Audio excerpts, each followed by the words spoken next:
to apologize first because I'm losing my voice, slightly losing my voice. So if that's unclear, please forgive me.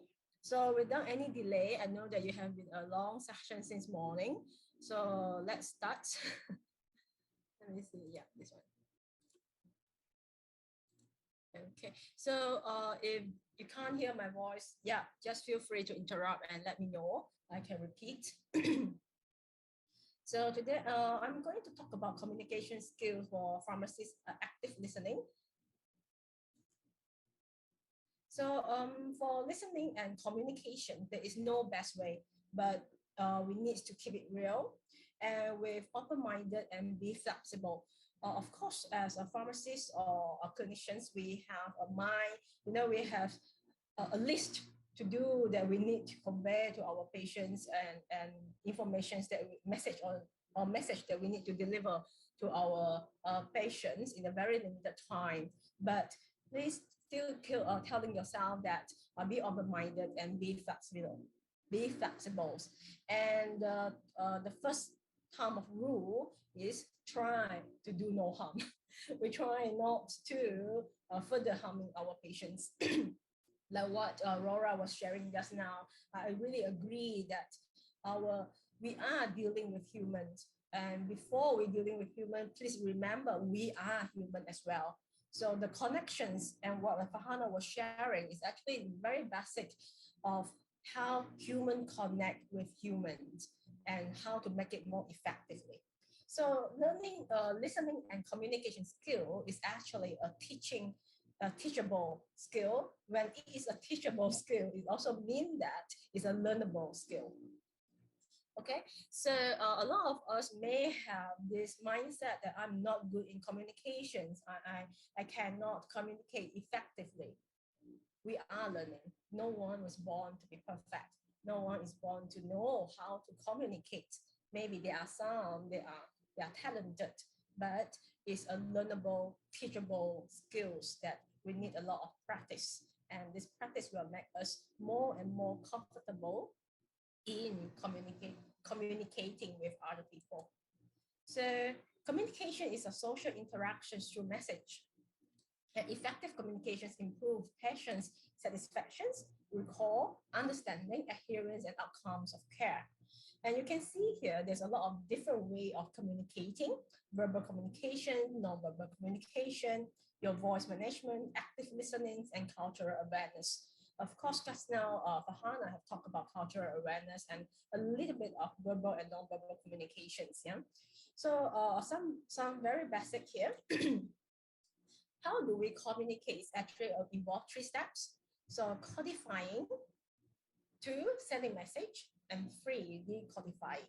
So what you understand and what is appear in your mind, and you want to code it in a way that when other people, those who are listening to your message, can decode it according to what you mean.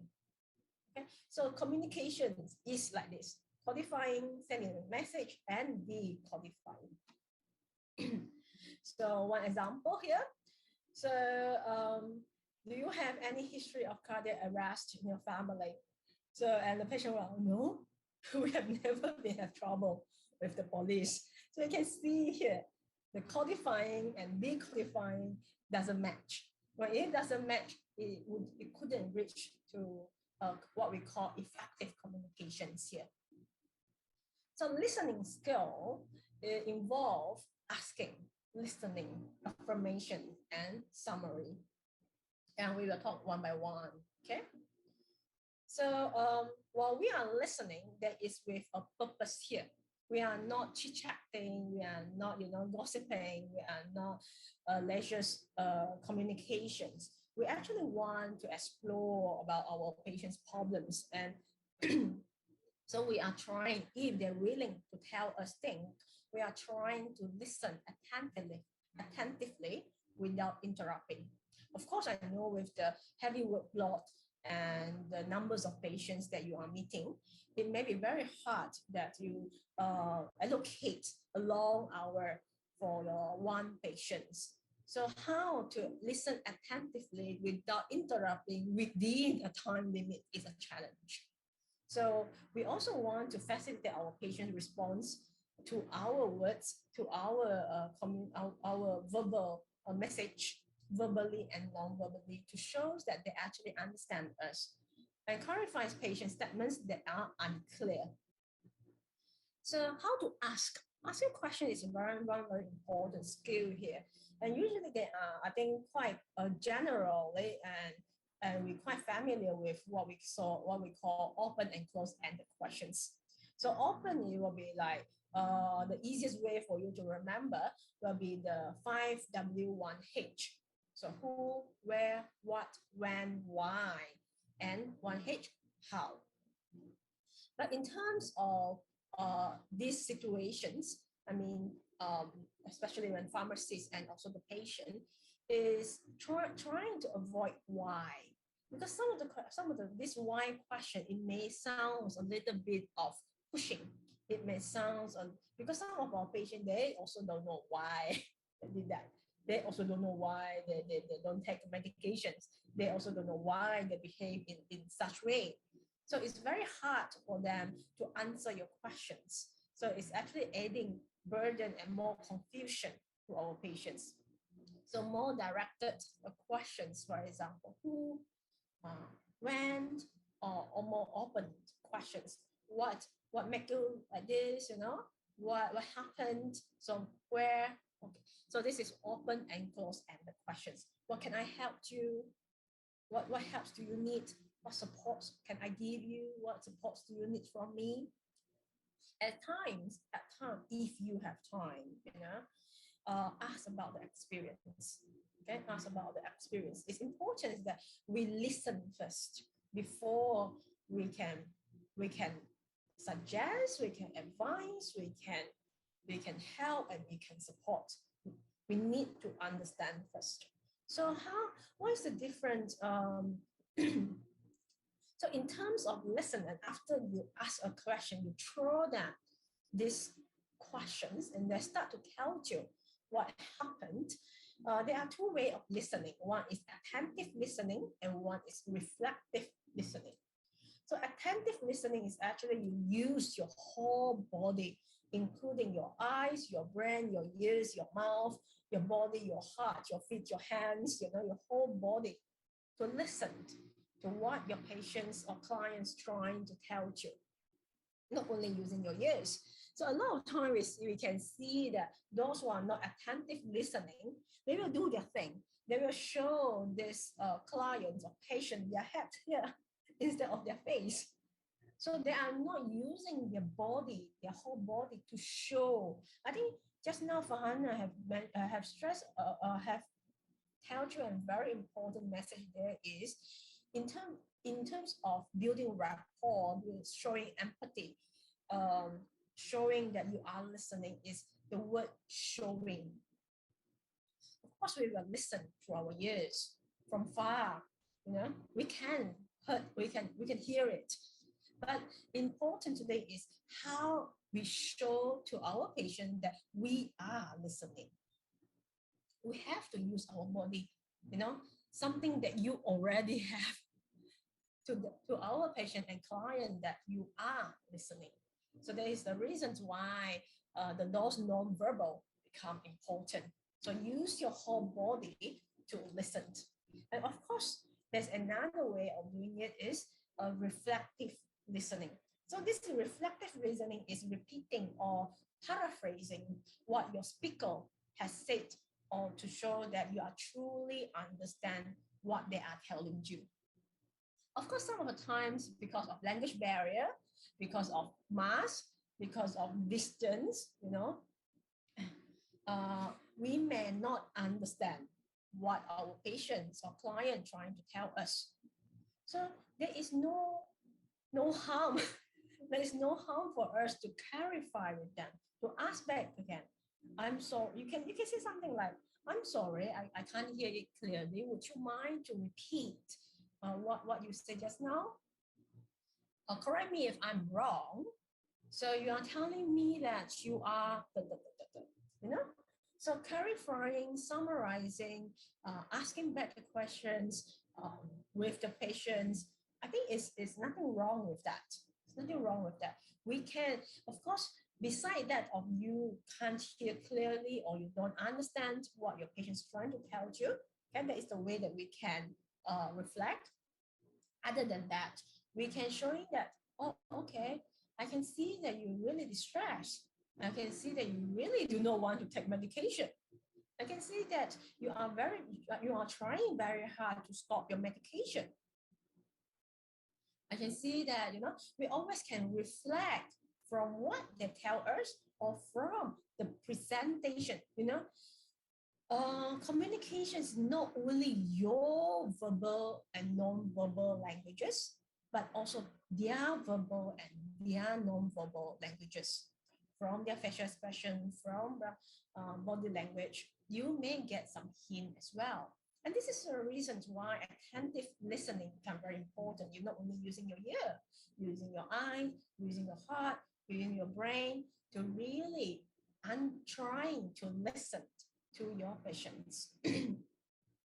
So what you can say when you are ways to respond to your patients shows that you are listening carefully. For example, you can say something like, it sounds like, what I hear from you saying, it seems as if I get the sense that, I get the feelings that. We always can start with these words, of course, when we start training ourselves to have this reflective listening, there is no harm for us to, imitate or copying the how the sentence starts, like as I share with you, because we can always start like, it sounds like it, there's no harm. And the more that you do it, it will become more and more natural, and it become more and more your style. You no need, of course, some of you may say that, oh, I don't want to use the words, it's not my style. You can have your own style as well to show how much or how you respond to your patients. There is no standard, okay? There's no standards. Besides of attentive and reflective listening, we also have another one, is called affirmations. And affirmation is actually recognizing our patient's strength and efforts to change, to increase the confidence in their ability to change. This is very important because a lot of our patients, they feel themselves being useless. They feel themselves being, actually a lot of them are in grief, especially when they are first get the diagnosis or they're first been told by they need to take medications. There is a process for them to accept that. They may have a thought like, what? Now I have to use medications to help myself? I have to take medication? Am I that serious? Really, do I need to? So you can see that in the clinics, there is a period of time, even they go to the pharmacist and they get the medicines from you, they may not compliance to that. They may also just take it and store it somewhere at the drawer and never take it. And the next session is that when they come to doctors follow up, their issues, their concerns maintained because they're not compliant to medications and they would like to try other things. So because a lot of time they feel that have to rely on medication is a weakness. Have to rely on medication is they themselves losing an ability.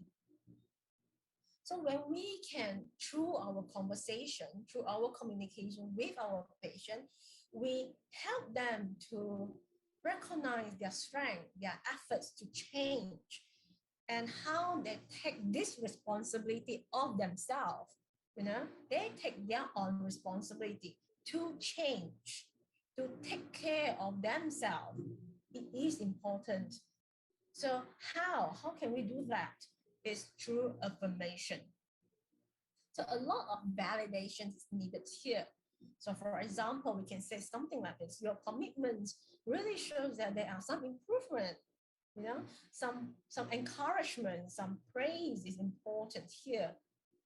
by the way that you handle that situations, you show a lot of efforts. For example, if your patient are sharing with you, oh, actually, I'm not taking the medication. I only take as I needed. I try other traditional way of healing. Then, you know, beside of course, sometimes we because we care about our patient, so we may some of us may get angry, you know, that why don't you listen to us in our mind, you know, why don't you follow our instruction or the way the doctors prescribe? We get very maybe a bit of angry, frustrated, and then sometimes our mind here will tell, I told you. Yeah, okay. Keep that first. Keep that first. We validate their efforts first. We're not saying that they are doing the right thing. Okay, we're not saying that they are doing the right thing, but at least we validate their efforts that they're trying. And although the way that they're trying may not recommended, okay, may not the best way, but we are validating their efforts. So by the way that you handle your situation, it shows that you really care about your health. And medications is also another alternative, you know, to help you. Or you show that you have a lot of determination. You have a lot of will that you want to keep fit. You want to get better. From there, you know, from there, it creates space. It creates a safe, peace, welcoming a space for our patients to slowly open up themselves and willing to listen to your advice. A lot of patients who are not compliant to medications, either they do not understand why they need to take this medication, or they're not willing to. So how to increase that? This is one. You know, maybe you may need to do it repeatedly, but by you showing this care and validations, somehow your patient or your client will slowly build a rapport with you and trust you. When they trust you, of course, easier for them to take your advice. So for example, another one, it is clear that you are really trying to change your situation. It's really trying, you know, we see the efforts. But do we agree that this is the best way? Do we say that this is the good way? May not, but we really acknowledge their efforts. So these affirmations, it may not require all the time.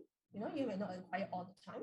Some patients, they come to you at the counter, you know, they take medication, they go away. They don't even care, okay? So, of course, this listening and communication skill, a lot of time, it still depends on the willingness and also the chances that you have. So every chances that your patient or your client give you or you have is valuable. It's valuable. So a little bit of praise, a little bit of encouragement, some affirmations, it is important. Okay, so besides that, we also have another skills called summary. So after if you have this opportunity, so for example, you go to ward, you see your inpatient, or you have chances to somehow, who knows, you need to give a talk to a group of patients talking about how medications can help, or when you have the counter and you have the opportunity to psychoeducate your patients.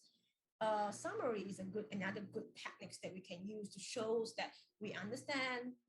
We can also use the summary to clarify parts that is unclear and to continue the conversation if needed to get more information, and if you have you have the time to do so. So you know, you need to let, in terms of listening and communications, we need to let other people know that you are listening. Okay, again, showing that you are listening to what they are saying. Consciously efforts to hear not only the words the other person is saying, but more importantly, the complete message that's been communicated. And this complete message is not only the verbal, but also the non-verbal.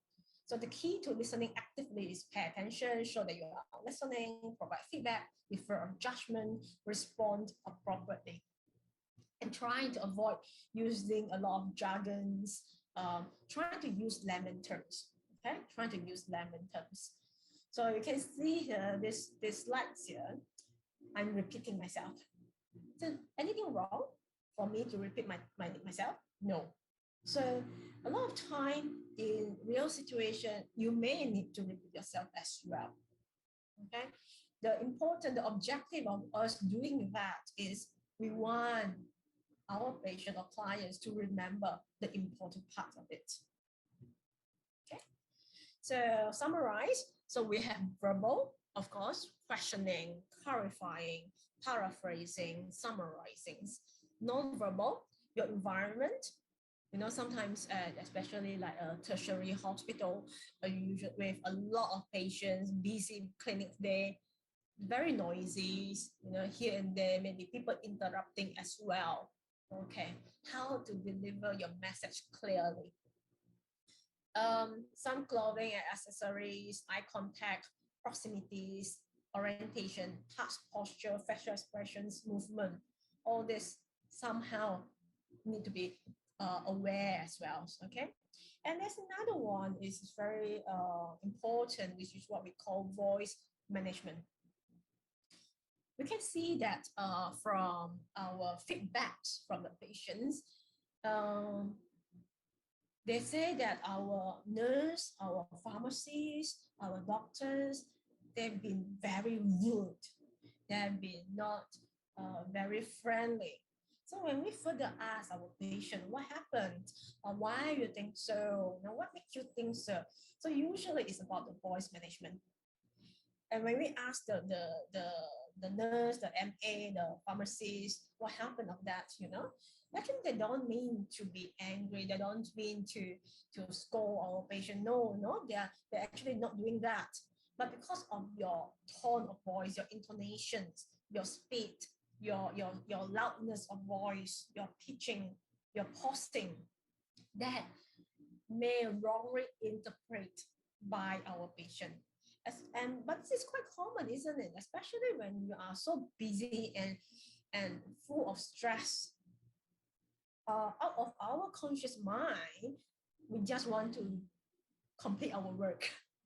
We just want to do it. We just want to complete it. We just want to finish our work on time, and we want to go back on time.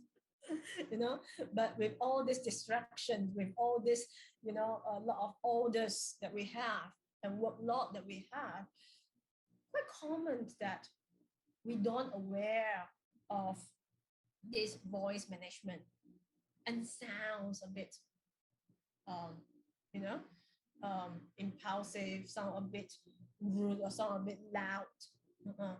And of course, if you are dealing with patients with mental health, it's not trying to stigmatize or create some bias there. They may wrongly interpret it.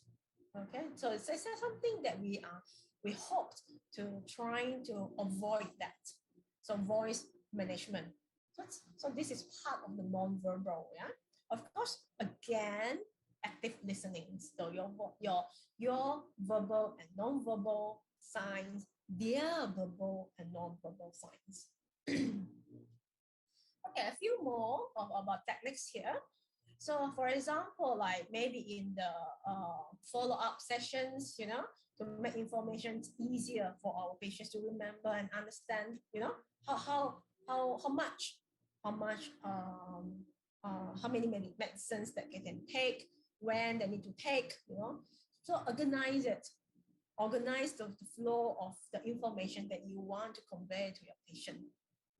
Even you can use explicit categorizing or signposting. So example, There are three important things that I want to tell you. Number one, eat it in the morning. Number two, dada. Number three, dada. Summarize for your patient with your limited time, with their limited time. So make it clear is important. So again, using some repetition, summarizing to reinforce the information is helpful, is benefits. Okay, layman terms and check our patients understands. If you have time, you can cross-check. So how do you eat this medicine? Ask back. So do you need to finish this medication, this medicine? No. Do you need to finish? When do you need to eat it? Or when you need then you can cross-check with your patient. You do not need to talk too much, because they understand, they get it already. You can stop repeating. Okay, so sorry. So you also need to identify the most immediate needs and clarify the need and explain the practical assistance and provide information if needed. For example, in front of you, you notice that your patients or your client have been very impulsive or have been very suicidal, if you notice that. So what is the next step? And how do you delay the aggressive or impulsive actions while you are getting some help from other people? So this is important as well, and you can deliver this kind of message to your patient. With this, I'm not saying that you need to do this to all of your patients. I'm very sorry, in reality, you can't.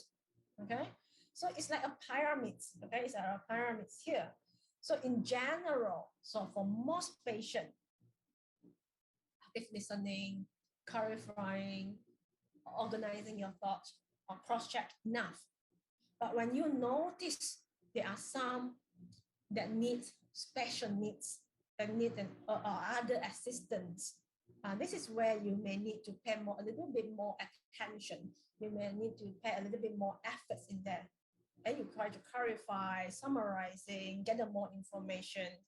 And then it is fine, then stop. If no, okay, you notice that there is even further other informations or other needs that need, then you refer, you guide them, you ask for help, because that they may need other more advanced or immediate needs. So it's like a parameter. So what are the signs that you can observe or notice? For example, like very glassy or vacant eyes, unresponsiveness, disorientation, or very strong emotion responses, being very angry, being very tearful, uncontrollable physical reactions. Okay, so it has start slapping, punching wall, or other frantic or searching behaviors. Well, these are some signs that you can notice. They'll give you some hint that, okay, so maybe this group of patients, they need extra time. Or if you don't, you will try first. If you really can't, please also share this with your group of members or and your leaders or any a person in charge that can support you to help you. So there are very quick way if in the inpatient, okay, if you have this time, the very quick way for you to help this group of patients to calm down first. Okay, one of it is what we call deep breathing exercise. And this breathing exercise, we can they're very anxious. So when they're very anxious or when they're very angry, do you think they have the space and ability to listen to what you're trying to tell them? May not. Okay, may not. So it's important for us to stop, to help them first in this way. Or in the inpatient or in the ward, there is an urgent need or they need other advanced care. Okay, while waiting for the medical officer or other professionals to come over while you are there, what can you do with this patient? Only one small techniques here. It's called deep breathing exercise. So you ask the permissions before you begin. But if they cannot give you a response, you can do it immediately with your patients. So you ask them, okay, look at me. Okay, now try to breathe into your nose and breathe out to your mouth. So do it together with them. Don't forget, you can use your whole body, or, okay, one more time, breathe in, breathe out. Okay, you can do it only 3 times now if you feel that, Okay, so I'm with you. Okay, we are waiting for doctors to come. You can say something like this. Of course, the proper deep breathing exercise is involving our diaphragms, our stomachs. So usually we will like breathe into our nose. Imagine that you're pushing the air to your stomach and feeling the ball, of your stomach, your stomach expand. The whole and breathe out. It's like you're squeezing the stomach, you're squeezing the balloon and breathe out.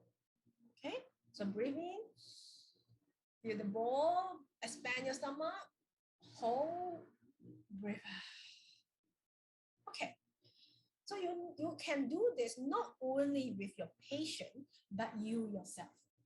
For example, if your patients get very angry, your patient become very defensive, your patients become very aggressive, you yourself, don't forget you are humans, you yourself become agitated, you yourself become angry, you yourself become anxious, worried, fearful. Okay, these are some practice that you can help yourself too. So you know that this is a patient, it's a very, very difficult patient. Everyone tell you it's a very difficult patient, and you're going to meet him or her in the ward. Okay, so you already feel the scare, you already feel that uneasiness. Do this first before you walk in.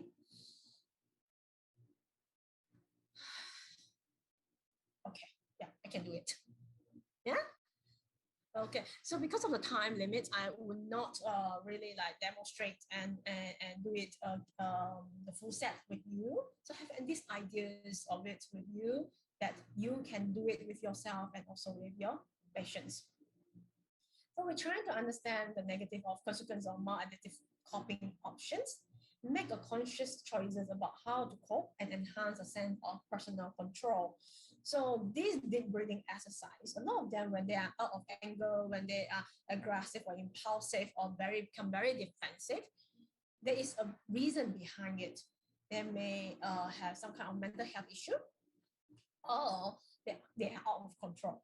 So by you, guiding him or her, that he or her can control her breathing or can pay attention to the environment, this help them to regain the sense of control. When they can have a regain of sense of control, then they are more willing to listen to you. They can make conscious choices. So we connect their emotions, we give them support, we let them feel that their words are heard. This is the very important part to build a rapport, your empathy, and to show that you are listening to them. So active listening with empathy, understanding, love, acceptance, and concerns. Okay. So reassure that there are people there if he or she needs help. So help them to see their confidence, their value, and appreciates their value. Again, you validate their efforts. Okay, so the hierarchy is not like you are the pharmacist and they are the patient. You are like this, helping them. It's more on this. It's a shared decision making. It's a shared responsibilities. So when you are in the same level, they feel more empowered. When they feel more empowered, they will appreciate your help. They will appreciate the medicines more. Okay. That is for my sessions. And without continue these sessions with our last part of today, which is the demonstrations between me and Ms. Farhana. Farhana, are you ready? Any questions before we move on to this one? Let me see. Wow. Stop sharing first. Okay.